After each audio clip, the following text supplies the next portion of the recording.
जुजू। मैंने मीडिया में बहुत चीज सुना है कि हम लोगों को अलायंस का ऑफर मिल रहा है यहां से वहां से। मैं आप सबको एक बात आज क्लियरली बोलना चाहता हूं। अगले 2-3 दिन के अंदर तिपरा मोथा अपना कैंडिडेट का लिस्ट फाइनल करके रिलीज करेगा।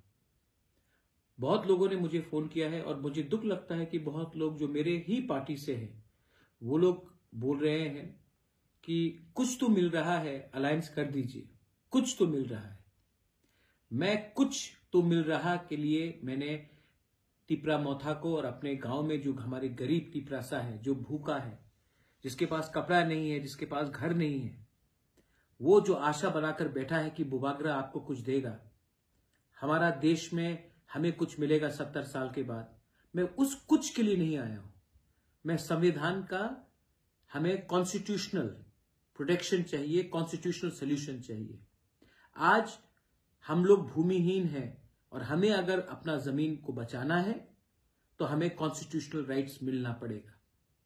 इसके लिए मैं फाइट कर रहा हूं। कुछ मिल गया, कहीं में खैरात में कुछ मिल गया, उसके लिए मैं नहीं आया हूं। हां, दूसरे पार्टीज के पास बहुत अस्त्र है, सामान है, पैसा है। हमारे पास हमारा तिपरासा का विश्वास है और मैं अपने लिए फाइट नहीं कर रहा हूं।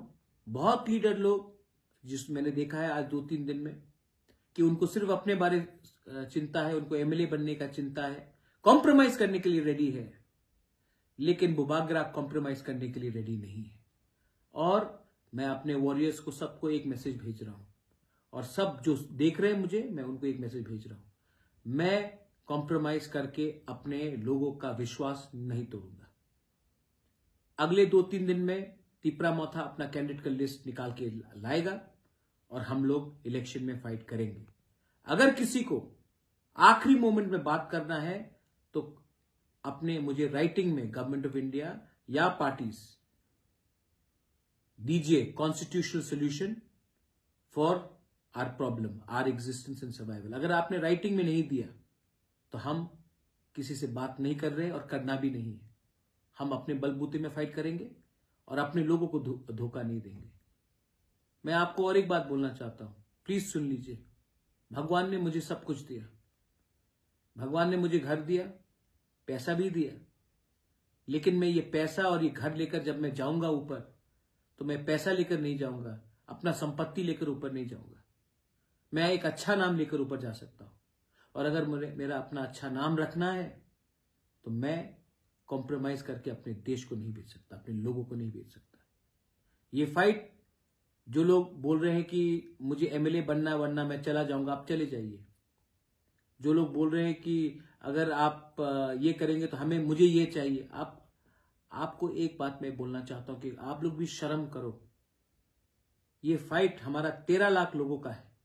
ये फाइट सिर्फ 20 लोगों को कहीं में पहुंचाने का नहीं है, 25 लोगों को एमएलए बनाने का नहीं है, 30 लोगों को एमएलए बनाने का नहीं है। ये फाइट हमारा अधिकार का है और ये अधिकार आपके पास तभी आएगा जब कानून बनेगा, आईन बनेगा, संविधान में बनेगा और हमें अपना प्रोटेक्शन मिलेगा। तो मैं कॉम्प्रोमाइज नहीं करूंगा। तिपरा मोथा वॉरियर्स, मैं अगले 3 दिन के अंदर, 2 या 3 दिन के अंदर मैं कैंडिडेट्स का लिस्ट निकालने वाला हूं। आप लोग रेडी हो जाइए। मत पूछिए कि कौन आपका एमएलए बनेगा, ये पूछिए कि तिपरा लैंड मिलेगा कि नहीं मिलेगा, ग्रेटर तिपरा लैंड मिलेगा कि नहीं मिलेगा। मत पूछिए कि ये मेरा एमएलए होगा या ये हमारा एमएलए होगा। ये पूछिए कि अगर थानसा रहा तभी 13 लाख लोगों को कुछ मिलेगा। ये फाइट 2-3 लोगों का नहीं है। ये फाइट थोड़ा वीआईपी बनाने के लिए नहीं है। ये फाइट हमारा फ्यूचर का है। ये फाइट हमारा नेक्स्ट जनरेशन का है और ये फाइट मैं अकेला लड़ रहा हूं और मैं लड़ूंगा। अगर आपको मेरा संग रहना है तो रहिए, साथ देना है तो दीजिए। और अगर आपको जैसे पहले बड़ा बड़ा बात करके, इलेक्शन के पहले कॉम्प्रोमाइज करके, सीट एडजस्टमेंट करके, लेकिन अपने लोगों का राइट्स को ना देकर आपने अगर अलायंस किया तो हमारा तिपरासा हमको कभी माफ नहीं करेगा। बेलाइनो हम बाय। Thank you.